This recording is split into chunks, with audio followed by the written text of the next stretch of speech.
दोस्तों नमस्कार, Ajay academy YouTube channel पे। तो हमारा थर्मो का अगला लेक्चर है, लेके आए हैं। इससे पहले हमने बात की थी लास्ट में इन्वर्जन टेम्परेचर पे और Joule Thomson coefficient for noble gas, ideal gas and real gas के लिए बात की थी।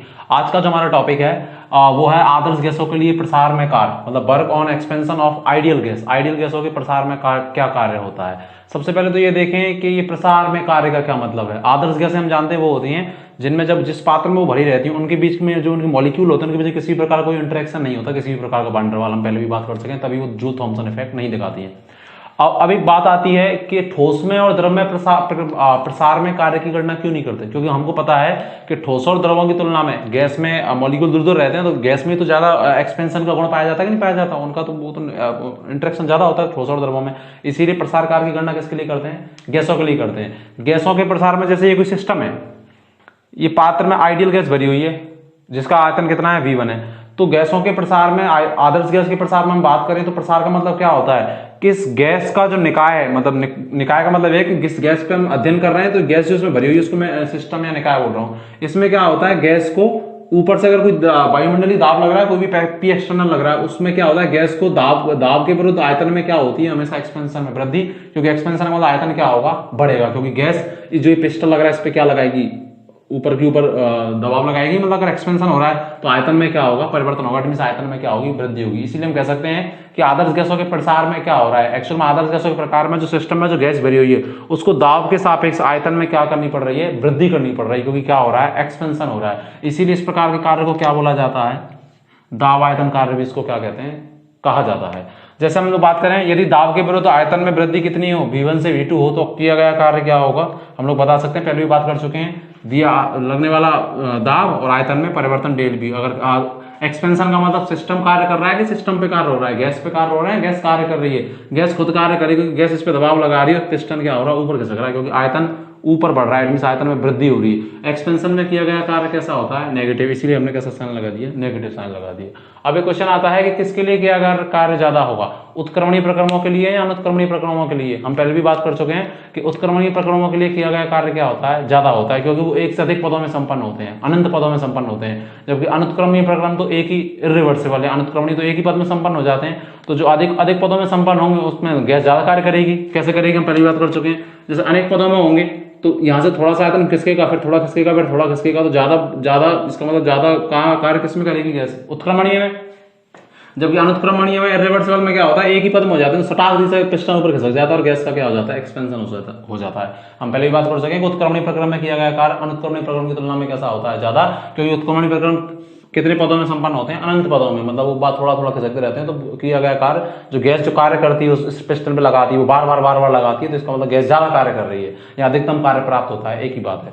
मैंने आप लोगों के लिए यहाँ पे दो डायग्राम बनाए हैं, देखिएगा, ग्राफ बनाए हैं, आयतन में, प्रेशर में और वॉल्यूम के उसमें बनाए रिस्पेक्ट में। मुझे पता है वैसे कि जो प्रेशर होता है वो वॉल्यूम के क्या होता है, इनवर्सली प्रोपोर्शनल, किसके नियम से, बॉयल के नियम से। ठीक है, फर्स्ट ईयर में हम लोगों ने पढ़ा था, इतना वैसे दिमाग में रखें।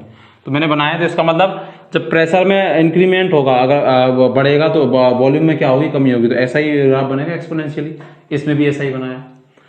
मैंने माना ये कोई निकाय है, इस निकाय के लिए बना रहा हूं, ठीक है, इसमें आइडियल गैस भरी हुई है, इसका प्रारंभिक दाब है P1 और आयतन क्या है, V1 है।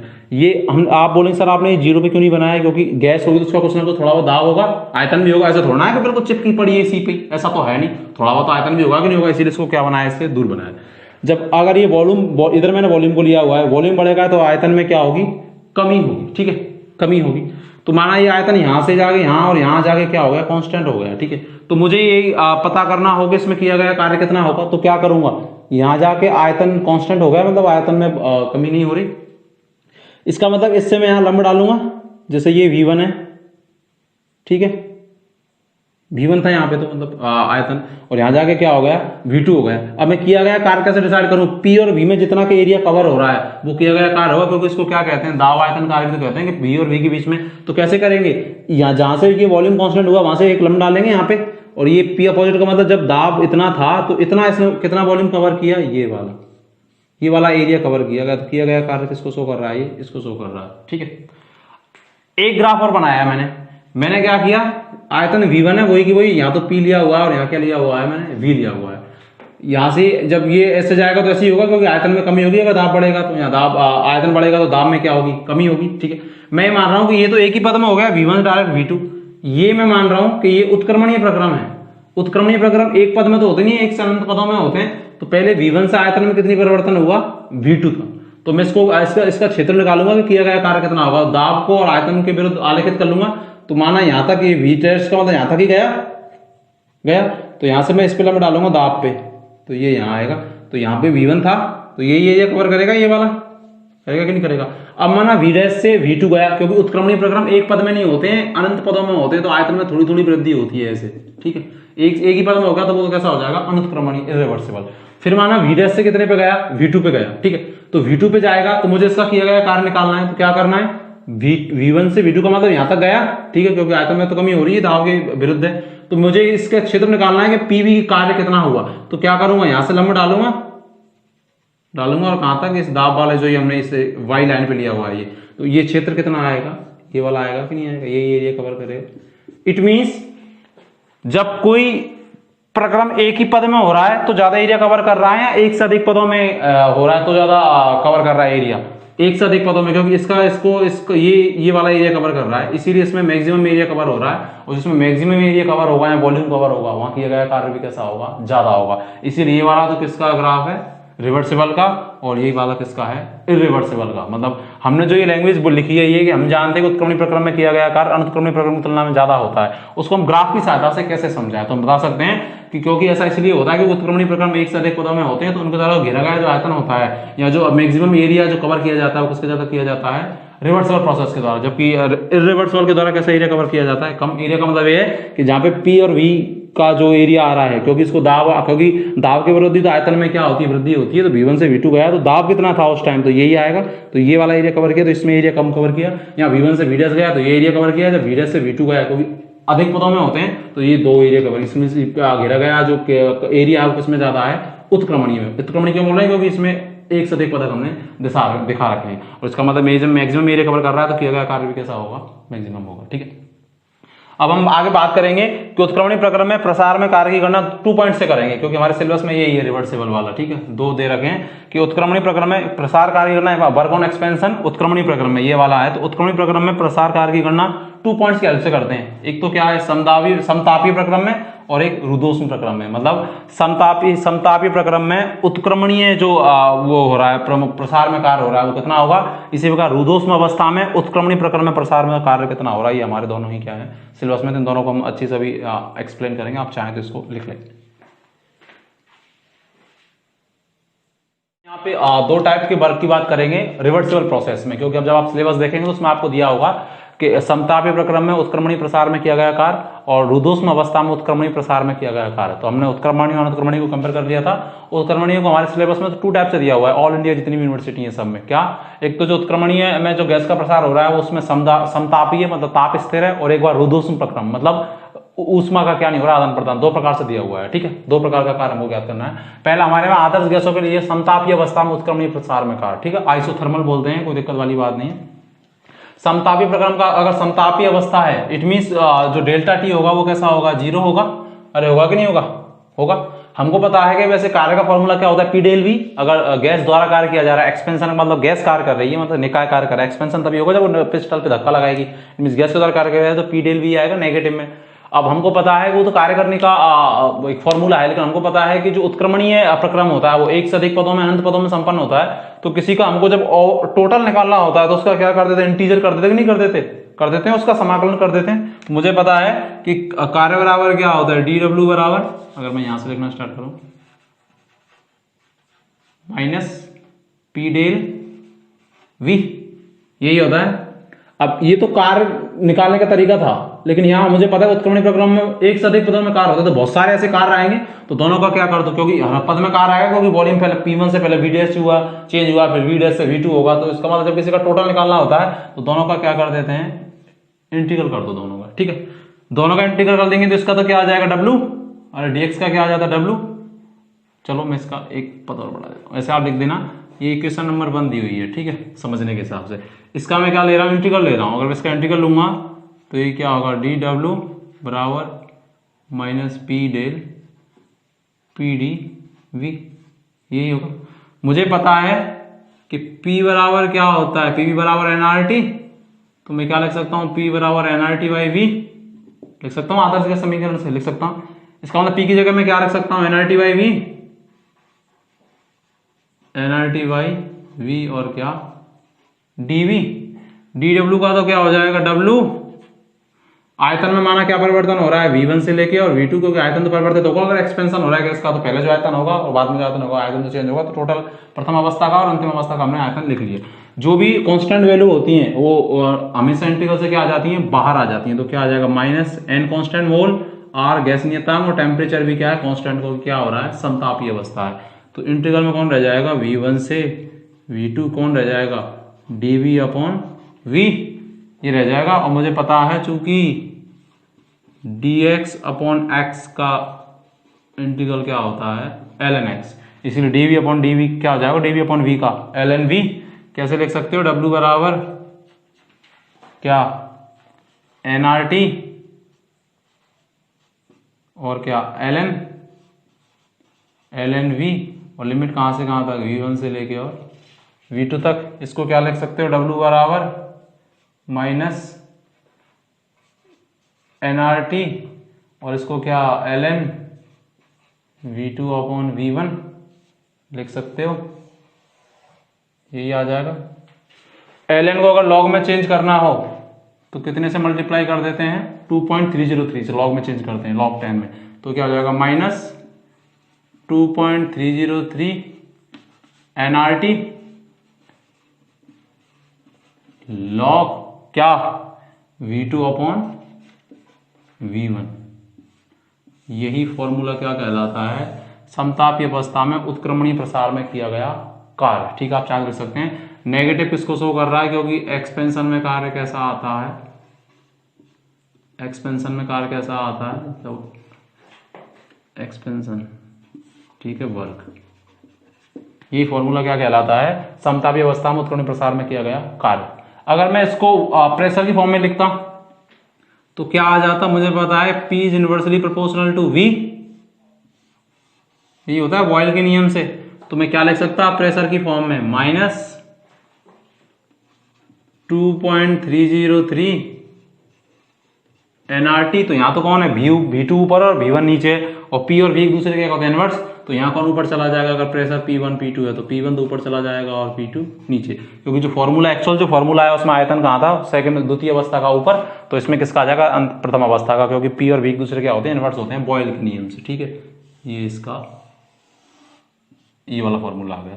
कहीं दे रखा हो कंप्रेशन में कार्य, ये दे रखा हो समतापीय अवस्था में उत्क्रमणीय, ये तो हमारे सिलेबस में है, जैसे कभी हम न्यूमेरिकल देते हैं, जैसे नीट वगैरह का पेपर देखते हैं हम लोग, तो वहां जाता है संपीड़न में कार्य लिख रखा हो, तो संपीड़न में कुछ नहीं होता ऐसा, एक्सपेंशन में ही कार्य नेगेटिव क्यों आया, क्योंकि मुझे पता है V2 माइनस क्या V1 होता है संपीड़न में, जो मतलब जो अंतिम अवस्था का जो आयतन होता है वो कैसा होता है, ज्यादा होता है प्रथम अवस्था की तुलना में, तो कार्य हमेशा कैसा आता है, नेगेटिव आता है, क्योंकि जब गैस के द्वारा कार्य किया जाता है तो नेगेटिव में, और जब गैस पे कार्य होता है तो पॉजिटिव में। तो कहीं आपको क्वेश्चन में दे रखा हो, बस यही दे रखा हो समतापीय अवस्था में उत्क्रमणीय संपीड़न में कार्य, चिन्ह को क्या कर देना है, केवल उल्टा कर देना है। ठीक है, अगर वॉल्यूम के टर्म में दे रखा हो तो ये, और प्रेशर दे रखा हो तो ये। कंप्रेशन में कार्य क्या हो जाता है, पॉजिटिव हो जाता है, केवल चिन्ह क्या होगा, साइन बिल भी क्या हो जाएगा, चेंज हो जाएगा, और कुछ भी नहीं करना, यही फॉर्मूला रहेगा। ये दे रखा हो समतापीय अवस्था में उत्क्रमणीय संपीड़न में कार्य, तो केवल क्या कर देना है, इसको पॉजिटिव कर देना है। प्रेशर की फॉर्म में तो यहाँ तो V2 अपॉन V1 और यहाँ का P1 अपॉन P2। जितने भी टेम्परेचर के फंक्शन होते हैं समतापीय उत्क्रमणीय प्रसार में कार्य में, जितने भी टेम्परेचर के जो फंक्शन होते हैं जो टेम्परेचर पर डिपेंड करते हैं, वो क्या होंगे, जीरो, क्योंकि ताप कैसा है, स्थिर है। मुझे पता है कि जो आंतरिक ऊर्जा होती है du, आंतरिक ऊर्जा वो क्या हो जाएगी, जीरो हो जाएगी, क्योंकि आंतरिक ऊर्जा किसका फंक्शन होती है, टेम्परेचर का। जूल के नियम हम लोगों ने निकाल चुके हैं। ठीक है, होती है टेम्परेचर डिपेंड, उसी पर डिपेंड करती है टेम्परेचर पर। जो एंथैल्पी होती है DH, वो भी क्या होगी, जीरो होगी, क्योंकि ये भी किसका फंक्शन होती है, टेम्परेचर का। प्रूव भी कर सकते हैं एंथैल्पी जीरो कैसे हुई, क्योंकि हमको भैया इसका तो पता है आंतरिक ऊर्जा तो टेम्परेचर का फंक्शन है, तो क्या होगी, जीरो होगी। लेकिन एंथैल्पी कैसे हुई, मुझे पता है एंथैल्पी बराबर क्या होता है, DH बराबर U प्लस PV, PV होता है U plus PV enthalpy, U क्या है, जीरो, और मुझे पता है जो कि PV बराबर क्या होता है, nRT, तो पीवी की जगह मैं क्या लिख सकता हूं, एनआरटी लिख सकता हूं पीवी की जगह, क्योंकि पीवी बराबर एनआरटी यू प्लस पीवी होता है, तो एनआरटी और टी क्या है समतापी अवस्था में, टी बराबर क्या है कांस्टेंट, तो टी बराबर क्या है 0, तो डीएच बराबर भी क्या आ जाएगा 0 आ जाएगा। इसीलिए कभी भी समतापी प्रक्रम लिख रहा है, चलो ये तो उत्क्रमणी लिख रहा होता, हमारे सिलेबस में है नहीं, अनुत्क्रमणी प्रक्रम भी होता, फिर भी जो ताप के फंक्शन होते हैं वो क्या होते हैं 0 होता है। इसलिए आंतरिक ऊर्जा समतापी उत्क्रमणीय प्रसार में गैस के द्वारा किया जाता है, उसमें आंतरिक ऊर्जा क्या होती है 0, और वो भी क्या होता है एंथैल्पी में परिवर्तन भी क्या होता है 0 होता है। ठीक है, वॉल्यूम के टर्म में दे रखा है तो ये, अगर एलएन में दे रखा है तो आपको 2.30 से मल्टीप्लाई मत करो, अगर आपको क्वेश्चन देगा तो आयतन देगा, प्रेशर के फॉर्म में दे रखा है तो क्या कर देना है आपको, अपोजिट होते हैं प्रेशर और वॉल्यूम, तो P1 अपॉन P2। अगर आपको ये जैसे V2 अपॉन V1 था, इसको उल्टा कर देते तो यहाँ के साथ जाता पॉजिटिव साइन आ जाता। ठीक है, यही फॉर्मूला है, और ये एक्सपेंशन में कार्य, प्रसार में कार्य के साथ नेगेटिव, और यही कंप्रेशन में दे रखा होता संपीड़न में, तो चिन्ह केवल क्या हो जाता चेंज हो जाता, और यही फॉर्मूला यही रहता। अब आप एक बात सोचेंगे कि सर कार्य का एक फॉर्मूला ये भी होता है P डेल V, और एक फॉर्मूला ये भी आ गया, और अगर आए तो अब दाब की बात करें तो एक फॉर्मूला ये भी आ गया, तो ये कैसे डिसाइड करें कि किस फॉर्मूले को लगाएं। पहली बात तो आपको अगर सिंपल क्वेश्चन दे रखा होता है न्यूमेरिकल टाइप का, तो वहां लिख रहा होगा कि समतापी उत्क्रमणीय अवस्था में उत्क्रमणी प्रक्रम में प्रसार कार्य की गणना कीजिए, तो कौन सा फॉर्मूला लगाना है ये वाला। अगर वॉल्यूम दे रखे हैं, प्रेशर दे रखे हैं, तो ये प्रेशर तो उल्टा होता है इसका, तो प्रेशर दे दें या वॉल्यूम दे दें, ये लिख रहा हो। अगर नहीं भी लिख रहा हो तो क्वेश्चन में अगर स्थिर दाब लिख रहा है, कभी भी अगर क्वेश्चन में स्थिर दाब लिखा हुआ है तो हमेशा कैसा फॉर्मूला लगाना है ये वाला, क्योंकि जितने भी अनुत्क्रमणी प्रक्रम होते हैं इर्रिवर्सिबल प्रक्रम, वो किस दाब पे होते हैं स्थिर दाब पे होते हैं। इसीलिए प्रश्न में अगर कांस्टेंट प्रेशर दे रखा हो तो किए गए कार्य की गणना किससे करेंगे P डेल V से। ठीक है, कभी भी स्थिर दाब लिखा हुआ है, इसमें दाब कैसा है कांस्टेंट है, तो कार्य निकालने के लिए क्या यूज करेंगे P डेल V। ये P एक्सटर्नल होता है, अपोजिट कार्य होता है, जो वातावरण का होता है 1 ATM होता है। ठीक है, अगर स्थिर दाब दे रखा है तो ये लगाना है, और ये अगर दे रखा है और स्थिर दाब नहीं दे रखा, और चाहे ये नहीं दे रखा तो फिर फॉर्मूला ये लगाना। ये दे रखा है तो दिख रहा है कि इसमें किया गया कार्य ये होता है। स्थिर दाब कहीं पे भी लिख रहा है तो कंफ्यूज नहीं होना, कौन सा फॉर्मूला लगाना है P डेल V वाला। ठीक है, या ये लिख रहा होगा तो ये लगाना ही है, और अगर स्थिर दाब नहीं लिख रहा और सर ये भी नहीं समझ आया लिख रहा है कि लिख रहा, तो फिर कौन सा लगाना है ये वाला लगाना है। ठीक है, वैसे तो ये लिखा होगा कि समतापी अवस्था में उत्क्रमणी प्रसार में कार्य की गणना कीजिए, आपको आयतन ये दे रखा है, आयतन यहाँ से यहाँ पर परिवर्तित हो रहा है। लेकिन अगर स्थिर दाब लिख रहा है तो कौन सा फॉर्मूला लगाना है P डेल V। अभी हम क्वेश्चन भी कर लेंगे और इसको देख भी लेंगे कैसे क्वेश्चन आता है। ठीक है, लिख लो इसको,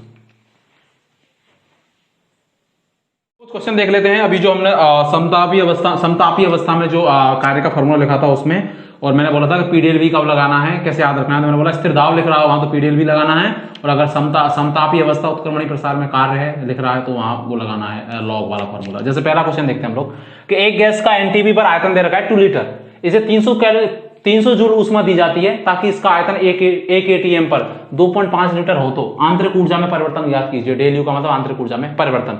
अब कैसे पहचाने, पहली बात तो इसमें आंतरिक ऊर्जा पूछ रहा है, तो आंतरिक ऊर्जा का मुझे पता, आंतरिक ऊर्जा का फॉर्मूला क्या होता है, फर्स्ट लॉ से डेल क्यू प्लस डब्ल्यू। तो क्यू तो दे रखा है लेकिन डब्ल्यू चाहिए, और डब्ल्यू का फॉर्मूला मेरे पास 2 है, एक तो वो 2.303 NRT log V2 upon V1, और एक मेरे पास P डेल V। कैसे पहचाने कौन सा लगाना है, मैंने बोला था कहीं अगर स्थिर दाब लिख रहा है क्या इसमें कहीं स्थिर दाब 1 ATM लिख रहा है, इट मींस जो कार्य का जो फॉर्मूला लगाना है वो कौन सा लगाना है P डेल V। ठीक है, दिया क्या हुआ है, सबसे पहले कोई भी न्यूमेरिकल कभी करते हो फिजिक्स केमिस्ट्री किसी में भी, गिवन लिख लो क्या क्या दे रखा है। V1 कितना दे रखा है 2 लीटर दे रखा है आयतन, V2 कितना दे रखा है 2.5 लीटर, प्रेशर कितना दे रखा है जो हम P एक्सटर्नल लिखते हैं कितना दे रखा है 1 ATM दे रखा है ना, 1 ATM स्थिर है, वायुमंडलीय दाब 1 ATM होता है। इसीलिए कौन सा फॉर्मूला लगाना है कार्य को ज्ञात करने के लिए P डेल V। किया गया कार्य नेगेटिव होता है इसीलिए नेगेटिव। कितना दे रखा है 1 ATM, ये दे रखा है डेल V का मतलब V2 माइनस V1, V2 कितना है 2.5 और V1 कितना है 2, क्या आ जाएगा यहां से, ये कितना आएगा 2.5 से 2 जाएंगे तो 0.5, और 0.5 को जब 1 से मल्टीप्लाई करोगे तो कितना आएगा 0.5 ही आएगा, तो माइनस 0.5। वॉल्यूम किसमें होता है लीटर में, और प्रेशर कितने है ATM में, इसीलिए क्या आ गया लीटर ATM, 0.5 लीटर ATM। ठीक है, मुझे क्या निकालना है आंतरिक ऊर्जा, आंतरिक ऊर्जा बराबर क्या होता है Q प्लस W। Q कितना दे रखा है 300, दी गई ऊष्मा किसमें आती है पॉजिटिव में। ठीक है, ऊष्मा दी है ना उसको 300 जूल ऊष्मा दी जाती है तो प्लस में आएगी। किया गया कार्य क्या है नेगेटिव में आया है W यहां से, तो माइनस 0.5। अब ये ऊष्मा किसमें दे रखी है जूल में दे रखी है। ठीक है, माइनस 0.5। अब आपको क्या करना होगा कि जो ये दे रखा है वर्क किस में दे रखा है, लीटर एटीएम, उसमें लीटर एटीएम में, तो इसको भी आपको एग्जाम में उसमें दे रखा है क्वेश्चन में 1 लीटर एटीएम बराबर 101.3 जूल दे रखा है। इट मींस आप क्या कर लेंगे, यहां से इस लीटर एटीएम को उसमें चेंज कर लेंगे, जो ये 5 लीटर एटीएम आया है इसको कोष्टक में लिख देता हूं, W नेगेटिव में रखा है तो -0.5 लीटर एटीएम दे रखा है, और ये भी जूल में है, तो वर्क भी किसमें होना चाहिए, जूल में। तो किसमें मल्टीप्लाई, 1 लीटर एटीएम बराबर 101.3 जूल। जब इसको सॉल्व करेंगे तो ये लगभग आ जाएगा 249 के आसपास, आप देख लीजिएगा 249 पॉइंट कुछ आ जाएगा, ठीक है। कि आंतरिक ऊर्जा में परिवर्तन और शायद पॉजिटिव में आएगा, ठीक है। ये तो ये हो गया, आंतरिक ऊर्जा पूछ रहा था। लीटर एटीएम में चेंज करने के लिए इसको जूल में चेंज कर लिया, क्योंकि ये भी जूल में थी तो ये भी जूल में, तो आंसर भी जूल में। सेकंड एक क्वेश्चन देखो, 300 केल्विन पर आदर्श गैस के 1 मोल को समतापी उत्क्रमणी रूप से 10 एटीएम से 1 एटीएम का प्रसार होने में किया गया कार्य की गणना करो। इसमें कहीं प्रेशर स्टेबल दिख रहा है क्या, नहीं दिख रहा, कार्य पूछ रहा है। तो जब दाब स्थिर नहीं है तो इस फॉर्मूले की तो बात ही नहीं होगी, दाब कांस्टेंट होगा तब बात होगी। तो मुझे पता है, पहले तो ये देख लो गिवन क्या क्या है। P1 कितना दे रखा है, कितना दे रखा है 10 एटीएम, ठीक है। और P2 कितना दे रखा है 1 एटीएम, प्रसारित हो नहीं यहां से यहां तक इतना दाब प्रथम प्रारंभ में किया। और ये टेम्परेचर कितना दे रखा है 300 केल्विन, और N कितना दे रखा है मोल, 1 मोल, N का मतलब 1 मोल होता है। और R की वैल्यू कितनी दे रखी है 2 कैलोरी, क्वेश्चन भी दे रखी है, इसमें आंसर भी कैलोरी में ही होगा। मुझे पता है प्रेशर स्टेबल नहीं है, क्वेश्चन में क्या दे रखा है समतापीय उत्क्रमणीय रूप से, ठीक है। इसमें कौन सा फॉर्मूला लगेगा 2.303 समतापीय अवस्था में उत्क्रमणीय प्रसार में, ठीक है। वही फॉर्मूला लगेगा 2.303 वाला।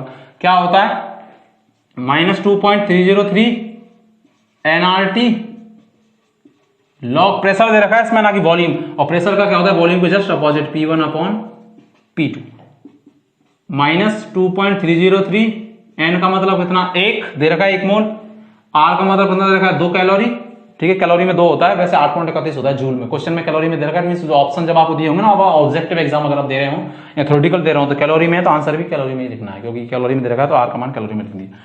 T का मान कितना है 300 केल्विन, P1 का मान कितना है 10 और P2 का मान कितना है 1, तो क्या हो जाएगा 10/1। तो log 10 बराबर तो 1 होता है, log 10 तो ये तो 1 हो जाएगा।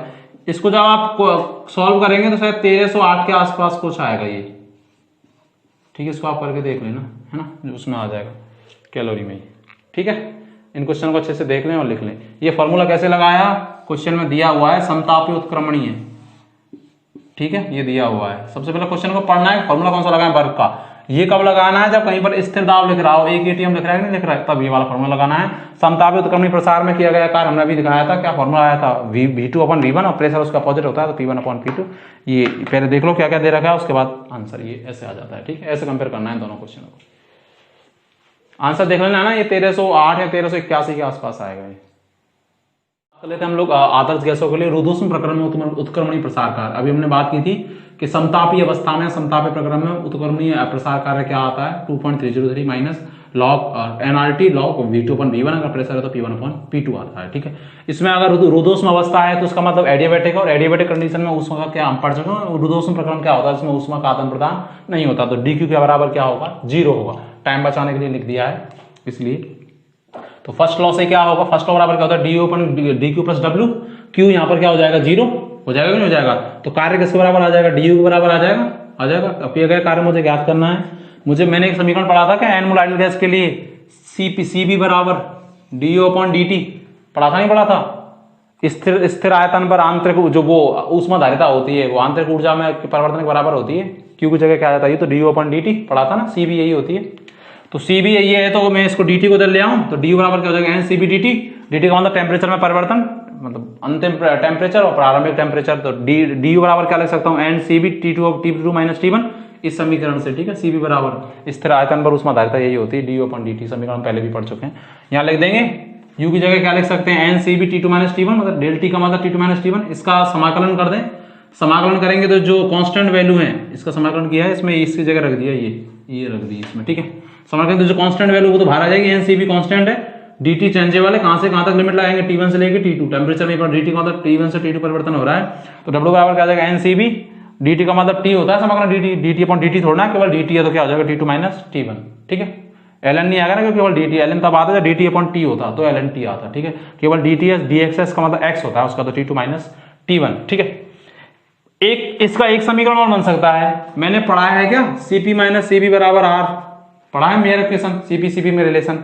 अगर मैं cp को और सबको इसको cv से डिवाइड कर दूं, सबको cb से, तो ये तो cb से cb कट जाएगी, और cp अपॉन cb बराबर क्या होता है, गामा, और cb से cb गई तो एक, तो gamma minus 1 r upon cb, तो यहां से r बराबर क्या आ जाएगा, मतलब अगर मैं लिखूं यहां से cb बराबर क्या आ जाएगा, r अपॉन गामा माइनस 1 आ जाएगा कि नहीं आ जाएगा, cp माइनस cb बराबर r से, मेरे इक्वेशन से cb बराबर मैं r अपॉन गामा माइनस 1 लिख सकता हूँ ना, cb उधर होता है तो गामा माइनस 1, तो यहाँ जो ये था cb था, इसकी जगह मैं क्या लिख सकता हूँ, r अपॉन गामा माइनस 1, तो कार्य की दो इक्वेशन बन गई, ठीक है। एक तो ये N cb t2 minus t1, ये किस में कार्य है, किस कंडीशन में, एडियाबैटिक में, ठीक है, एडियाबैटिक में एक्सपेंशन ऑफ आइडियल गैस, ठीक है। रुद्धोष्म अवस्था में उत्क्रमणी प्रसार में किया गया कार्य, expansion of ideal gas, adiabatic condition में ये आ गया, ठीक है।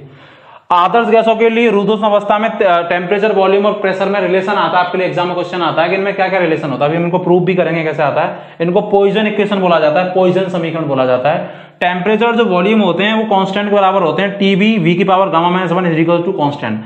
प्रेशर और जो वॉल्यूम होते हैं वो बराबर कांस्टेंट, और पी और वी की पावर गामा बराबर कांस्टेंट। और जो टेम्परेचर और प्रेशर होते हैं, ये तो टेम्परेचर वॉल्यूम हो गया आपस में रिलेटेड, ये आपको पूछा जाता है एग्जाम में, बीएससी सेकंड ईयर में किसी भी यूनिवर्सिटी में, कि टीवी गामा माइनस 1 बराबर कांस्टेंट को सत्यापित कीजिए। ये क्या है, ये रुद्धोष्म प्रक्रम में उत्क्रमणी प्रसार में जो टेम्परेचर, वॉल्यूम और प्रेशर के बीच में जो संबंध है वही ये है।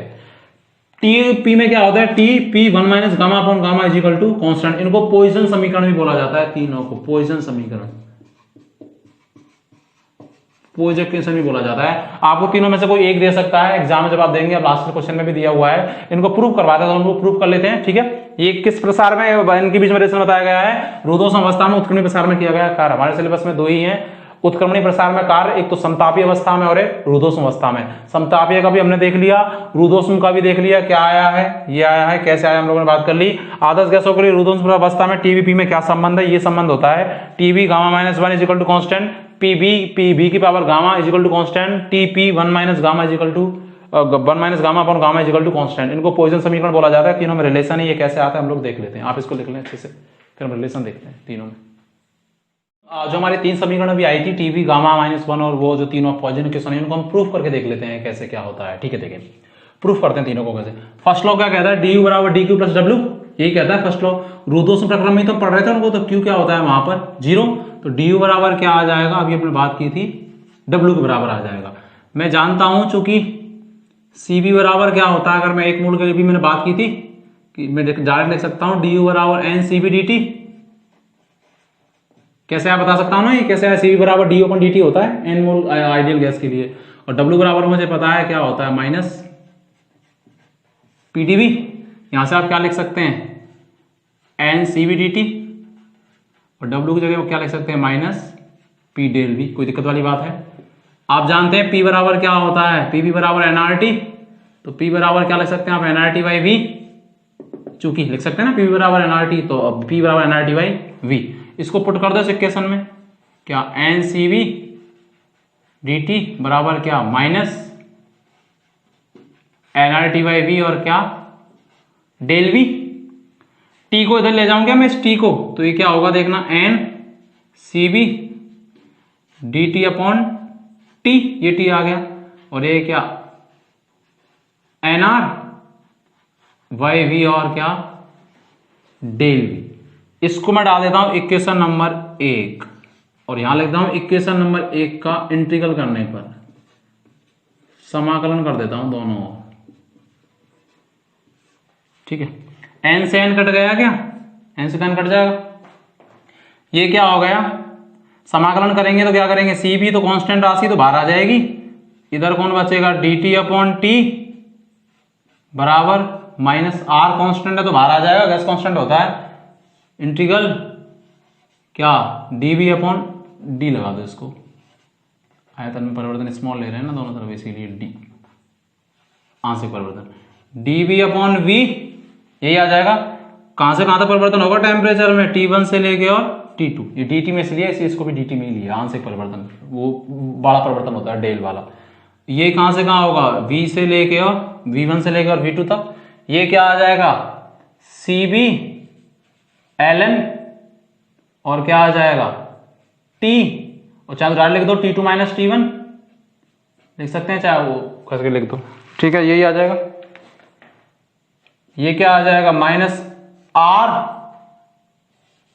ln, ये क्या होता है v होता है ना इसका dv अपॉन dx, मुझे पता है dx अपॉन x का क्या होता है ln x, ये होता है, तो dv अपॉन v का क्या हो जाएगा ln v, तो v2 माइनस v1, तो क्या जाएगा r ln v2 minus v1, या इसको T2 अपॉन T1 भी लिख सकते हैं।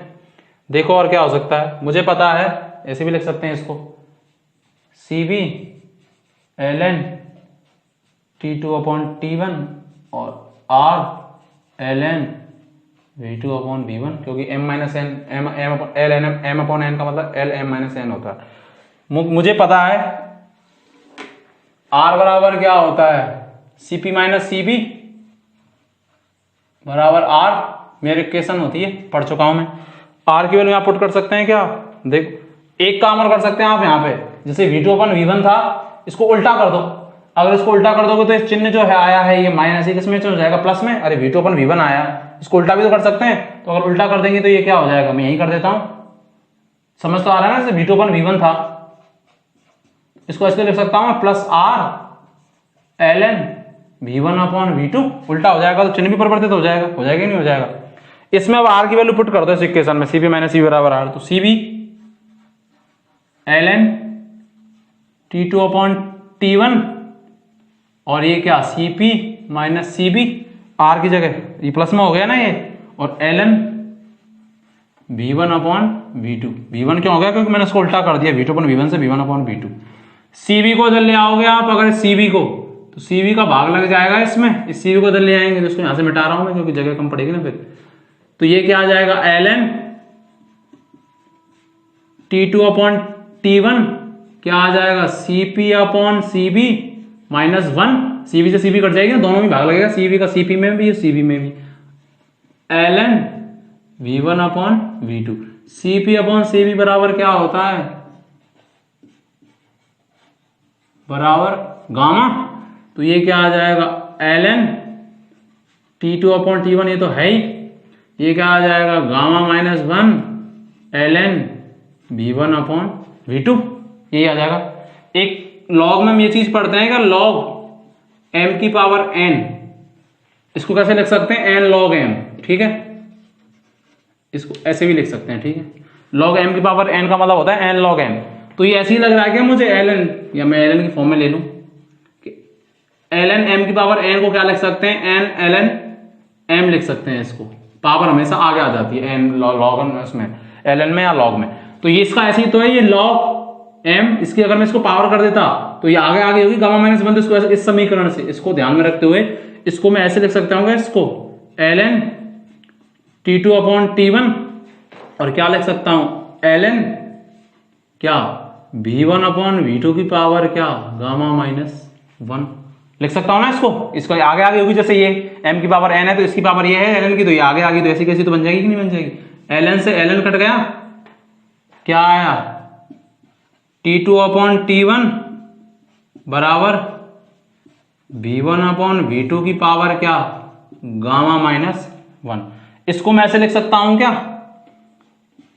T2 v2 को ले जाऊंगा तो v2 पे पावर भी तो लग रही है गामा माइनस 1, तो T2 v2 गामा माइनस 1, क्योंकि v1 पे भी लग रही है गामा माइनस 1 और v2 पे भी लग रही है, T2 पे तो लग नहीं रहा, और यहां पर क्या बराबर T1 को ले जाऊं इधर, तो T1 पे तो कोई पावर लग नहीं रही है, नहीं लग रही, लेकिन v1 पे तो लग रही है, v1 पे क्या पावर लग रही है गामा माइनस 1 लग रही है। इट मीन्स ये कि अगर मैं इसको नीचे ले आऊं तो सारी की सारी राशि कांस्टेंट में आ जाएगी, क्या जाएगी, इनको इसको मैं कैसे लिख सकता हूं T1 v1 को अगर मैं T और V मान लूं तो कैसे लिख सकता हूं T V gamma minus 1 is equal to क्या, अरे क्या कांस्टेंट ऐसे लिख सकता हूं, यही तो आया था कि पॉइसन इक्वेशन नंबर 1, इसको मैं इक्वेशन नंबर 1 दे देता हूं, ठीक है, इक्वेशन नंबर 1 कौन सा लिखा, क्योंकि यहां देखो T2 तो V2 के इनवर्स है और V1 T1 के इनवर्स है, तो जब कोई चीज जैसे P और V इनवर्स में होते हैं तो अपन ऐसे तो लिख सकते हैं PV बराबर कांस्टेंट बॉयल नियम से, तो T2 V2 के इनवर्स में और V1 T1 के में, तो ये इधर आ जाएगी इधर आ जाएगी, तो बराबर में कांस्टेंट ही तो बचेगा कि नहीं बचेगा।